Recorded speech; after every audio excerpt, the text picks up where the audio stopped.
তাহলে তোমাদের প্রথমেই কী করতে হবে, একটু সিলেবাসটা সম্পর্কে জানতে হবে। কেমন? তাই সিলেবাসটা সম্পর্কে প্রথমে একটু জানতে হবে।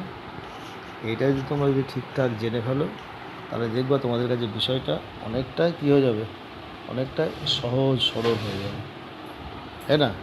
তাহলে দেখো, প্রথমটা দেখি বিষয়টা কী কী আছে।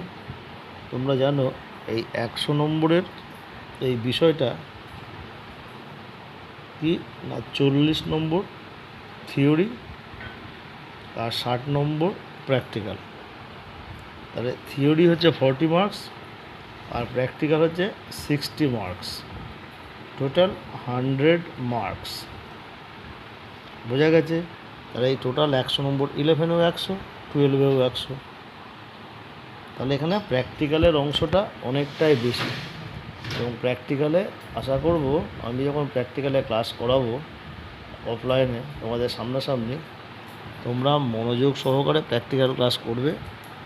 আর যদি সেটা করো তো আশা করছি তোমাদের কোনো রকমের কোনো সমস্যা দেখা দেবে না। কেমন? তাহলে এই 30 নম্বরে কী আছে, 40 নম্বর থিওরিতে কী আছে আর 60 নম্বর প্র্যাকটিক্যালে কী আছে, সেইটা একটুখানি আমরা ডিটেলসে প্রথম দিন তো একটু জেনে নেব কী আমাদের বিষয়বস্তু আছে। কেমন? তাহলে আমরা দেখি কী বিষয় আছে। প্রথম থিওরিটিক্যাল যে 40 নম্বরের, তোমাদের 4টি অধ্যায় আছে। প্রথম অধ্যায় বা ফার্স্ট ইউনিট, সেকেন্ড অধ্যায় ইউনিট 2, তৃতীয় অধ্যায় ইউনিট 3 আর চতুর্থ অধ্যায় ইউনিট 4। প্রত্যেকটা অধ্যায় থেকে 10 নম্বরের প্রশ্ন থাকে। 4টি ইউনিট, 4 10 40, এই হচ্ছে থিওরি। তো 4টি অধ্যায়ের মধ্যে প্রথম অধ্যায়ে কী থাকে একটু বলি, তাহলে একটু বুঝতে সুবিধা হবে। প্রথম অধ্যায় আছে শারীর শিক্ষার ধারণা ও ইতিহাস, concept and history of physical education. যে কনসেপ্টটা কী, ধারণাটা কী, আসলে শারীর শিক্ষা জিনিসটা কী, শারীর শিক্ষার অর্থ কী, শারীর শিক্ষার সংজ্ঞা কী, শারীর শিক্ষার প্রথাগত ধারণা কী, এর উদ্দেশ্য কী, এর লক্ষ্য কী, এর প্রয়োজনীয়তা কী, নিডস অ্যান্ড ইম্পর্টেন্স কী, ভ্যালু কী, শারীর শিক্ষার গুরুত্ব কী, এখানে প্লে, গেমস অ্যান্ড স্পোর্টস বলতে কী বোঝো, আমাদের যে ইতিহাস, history of physical education in West Bengal in 20th century, history of ancient Olympic movement, needs and importance of physical education, meaning, definition and traditional concept of physical education, its aims and objectives, etc. etc. এই first unit, প্রথম অধ্যায়। এটা হচ্ছে নম্বর কত বললাম, 10 নম্বর। Next second unit. Second ইউনিটে কী বলেছি, সেকেন্ড ইউনিটে আছে স্বাস্থ্য শিক্ষা, হেলথ এডুকেশন। স্বাস্থ্য শিক্ষার মধ্যে কী আছে বলেছি না, স্বাস্থ্য সম্পর্কে ধারণা, স্বাস্থ্য নিয়ামক, বিশ্ব স্বাস্থ্য সংস্থা, স্বাস্থ্য বিধান, বিভিন্ন অঙ্গের যত্ন, তারপরে সংক্রামক ব্যাধি, ম্যালেরিয়া, এইডস, ডেঙ্গু জ্বর, এগুলোর কারণ, প্রতিকার, চিকেন পক্স, ক্যান্সার, ড্রাগ, মধুমেহ, বিদ্যালয়ে স্বাস্থ্যকর জীবনযাপন কীভাবে করা যায়, স্বাস্থ্যের উপর ধূমপান, মদ বা অ্যালকোহলের প্রভাব কী কী, এটসেট্রা এটসেট্রা। ইংলিশ কি, concept of health, factors influencing health, World Health Organization, hygiene, personal hygiene, care and maintenance of teeth, skin, eye, community hygiene, prevention and control of various communicable and non-communicable diseases, school health program, health instructions, health service and healthful school living, drug abuse, alcohol and tobacco, adverse effect on health. Third chapter, তৃতীয় অধ্যায়। তৃতীয় অধ্যায়ে কী আছে, আর শারীর শিক্ষার বৈজ্ঞানিক ভিত্তি, scientific basis of physical education, scientific basis of physical education, শারীর শিক্ষার বৈজ্ঞানিক ভিত্তি। এর মধ্যে কী কী থাকবে না, ব্যায়াম, পেশিতন্ত্রের ওপর ব্যায়ামের প্রভাব, সংবহনতন্ত্রের ওপর ব্যায়ামের প্রভাব, শারীরিক প্রকারভেদ, দেহ উপাদান, দৈহিক ভরসূচক, দেহভঙ্গির বিকৃতি। In English, exercise, aerobic and anaerobic exercise, effect of exercise on muscular and circulatory system, mechanical concept of fundamental skills, sitting, standing, walking and running, body types and body composition concept, and assessment of BMI, that is body mass index, postural deformities such as flat foot, bow leg, knock knee, kyphosis, lordosis and scoliosis. And fourth chapter, বিদ্যালয় স্তরে শারীর শিক্ষার কর্মসূচি পরিচালনা, management of physical education programme. এই management of physical education programme এখানে কী কী থাকবে না, বিদ্যালয়ে বিভিন্ন খেলাধুলা, কাবাডি মাঠ, খোখো মাঠ, ফুটবল মাঠ কীভাবে অঙ্কন করতে হবে, বিভিন্ন রকমের প্রতিযোগিতা, intramural competition, extramural competition, etcetera etcetera. In English, organization of sports and physical education program in school, layout of play fields, organizational setup of school games, meeting and types of tournament, that is knockout, especially knockout and league tournament, intramural and extramural competition, needs and objectives. এই যে চারটি অধ্যায়ের কথা বললাম, এই চারটি অধ্যায় হচ্ছে তোমাদের থিওরিতে থাকবে। কেমন, এবার দেখে নিই আমরা প্র্যাকটিক্যালে কী কী রাখবো।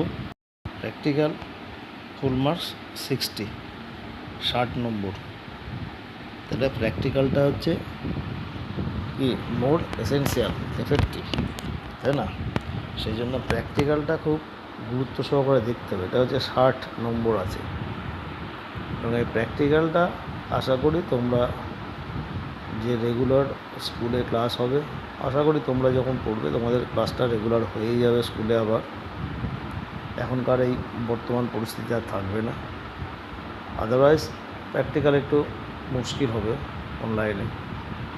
যখন অফলাইনে তোমাদের আসতেই হবে প্র্যাকটিক্যাল শেখাতে, কী কী প্র্যাকটিক্যাল তোমাদের করতে হবে বা কী কী জিনিস থাকবে, কোন কোন বিষয়ের উপরে কত নম্বর থাকবে, সেইগুলো সম্পর্কে একটু ডিটেলস তোমাদের জেনে রাখা দরকার। প্রথম কথাই হচ্ছে যে প্র্যাকটিক্যাল কিন্তু এই সাবজেক্টটা হচ্ছে পুরোপুরি, প্রথম হচ্ছে প্র্যাকটিক্যালে যাই করো না কেন তোমাকে ওয়েল ডিসিপ্লিনড হতে হবে। তাহলে discipline is the one and only one best qualities. প্রত্যেক ছাত্র যদি সুন্দরভাবে ডিসিপ্লিনড ওয়েতে পরীক্ষা দেয় তাহলে সবাই কিন্তু একটা স্যাটিসফ্যাক্টরি মার্কস, সন্তোষজনক মার্কস পাবে।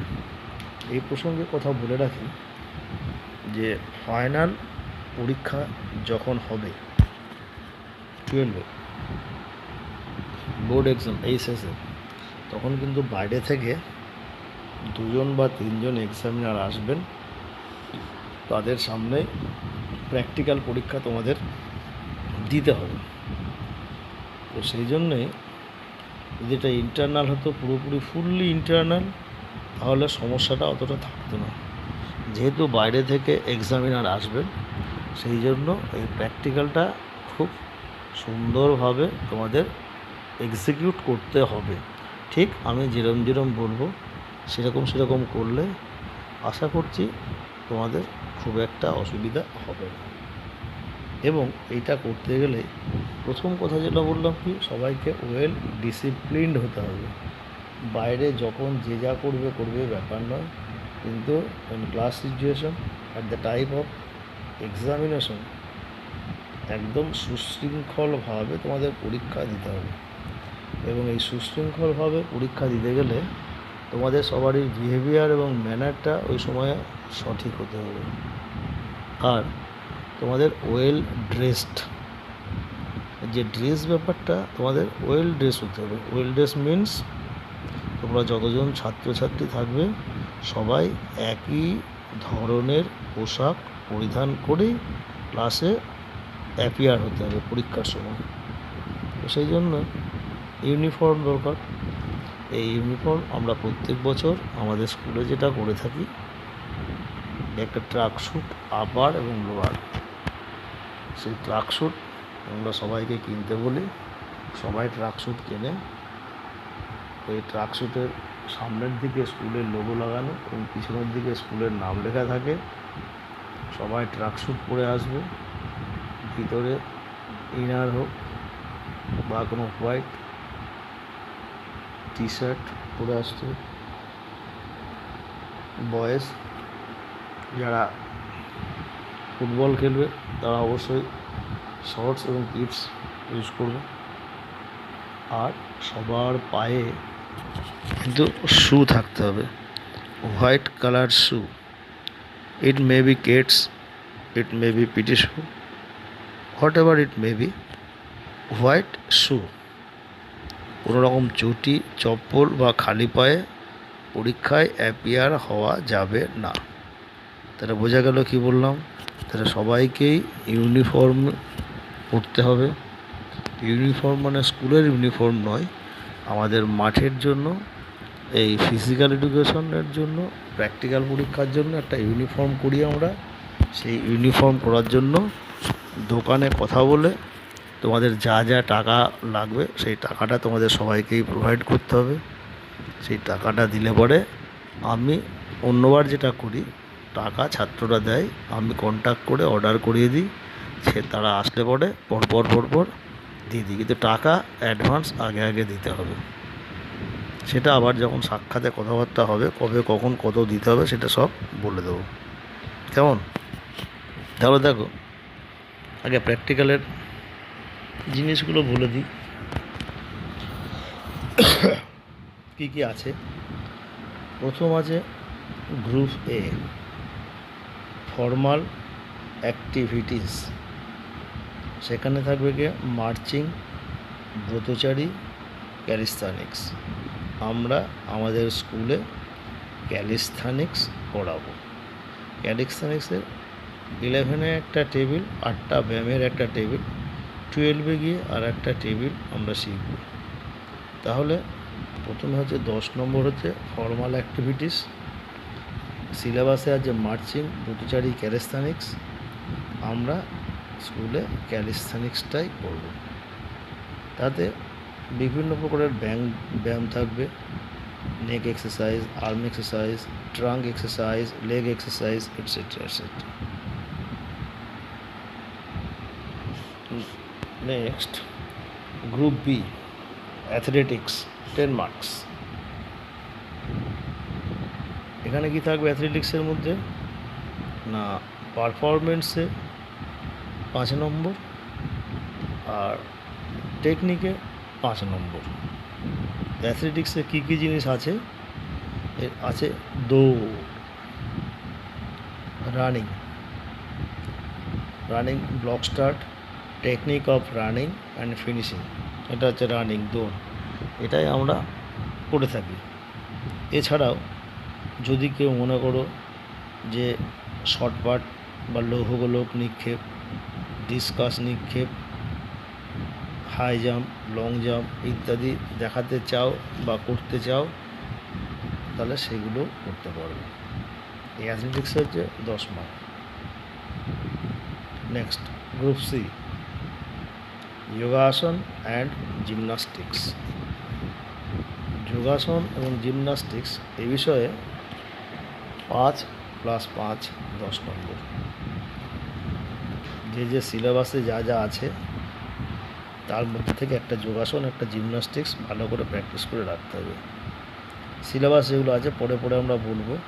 যোগাসনের মধ্যে যেরকম পশ্চিমোত্তাসন, গোমুখাসন, ধনুরাসন, ভদ্রাসন, সূর্য নমস্কার, প্রাণায়াম, অনুলোম বিলোম, জিমনাস্টিক্সের মধ্যে আছে ফরওয়ার্ড রোল, ব্যাকওয়ার্ড রোল, কার্টহুইল, টি ব্যালেন্স, হ্যান্ডস্ট্যান্ড, আর্টস, এটসেট্রা।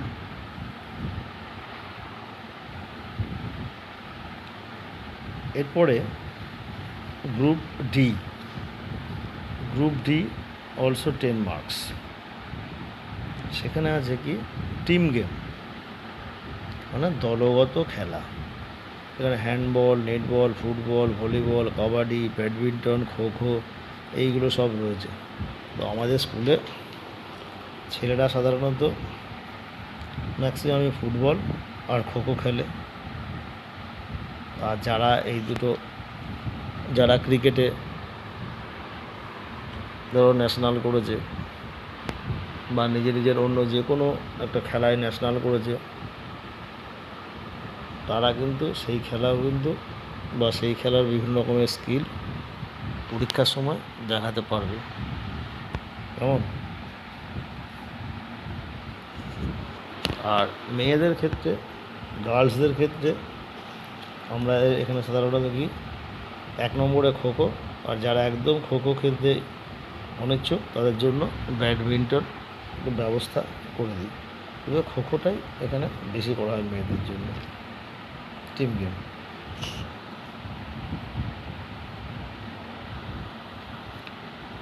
তাহলে এই কটা গেল A B C D. A 10 number, B 10 number, group C 10 number, group D 10 নম্বর, এ হলো 40 নম্বর। তাহলে ফর্মাল অ্যাক্টিভিটিস যে ক্যালিস্থেনিক্স 10 নম্বর, অ্যাথলেটিক্স যে কোনো একটায় ভালো করে পারফরমেন্স আর টেকনিক 5 10 নম্বর, যোগাসন আর জিমনাস্টিক্স 10 নম্বর, আর যে কোনো একটা টিম গেম তাতে হচ্ছে কি 10 নম্বর। এই হচ্ছে 40 নম্বর প্র্যাকটিক্যাল। এছাড়া তাহলে বাকি 40 নম্বর হচ্ছে থিওরি, আর 40 নম্বর বললাম। 40 যোগ হয়ে কত হলো? 80। আর 20 নম্বর কিসে? আর 20 নম্বর হচ্ছে, হ্যাঁ ঠিকই ধরেছ, প্রজেক্ট ওয়ার্ক। প্রজেক্ট তোমাদের একটা থাকবে প্রজেক্ট। সেই প্রজেক্টটা ক্লাস যেদিন শুরু হবে সেই দিন থেকেই আমরা বলে দেবো। সেই প্রজেক্ট একটা সুন্দর করে করলে সেই প্রজেক্টে হবে 20 নম্বর। তাহলে এই হলো 100 নম্বরের ফুল প্র্যাকটিক্যাল এবং theoretical. 40 + 20, 40 theory, 40 practical and 20 marks project work। ঠিক আছে? এই প্রজেক্ট ওয়ার্কও অ্যাকচুয়ালি দেখা হয় আমাদের প্র্যাকটিক্যাল পরীক্ষার দিনে, সেই জন্য প্র্যাকটিক্যালের মধ্যেই ধরা হয় কত 60, 40 থিওরি, 60 প্র্যাকটিক্যাল।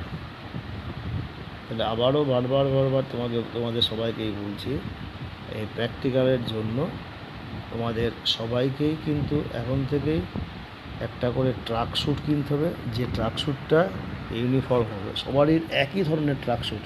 কখন হবে? তোমরা সবাই যেরকম বলবে সেরকম, তাহলে সবারই কাছ থেকে টাকা, গতবার যেরকম 550 টাকা করে নেওয়া হয়েছে ট্রাক স্যুটের আপার এবং লোয়ার মিলিয়ে এবং লেখা টেখা সব কিছু মিলিয়ে 550, 550 টাকা। এবার যদি সেরকম করে দোকানদার দিতে পারে তাহলে সেই রকম রেটই হবে। যদি বলে না তার থেকে একটু বেশি লাগবে, তাহলে তার থেকে বেশি, যা বলবে তাই।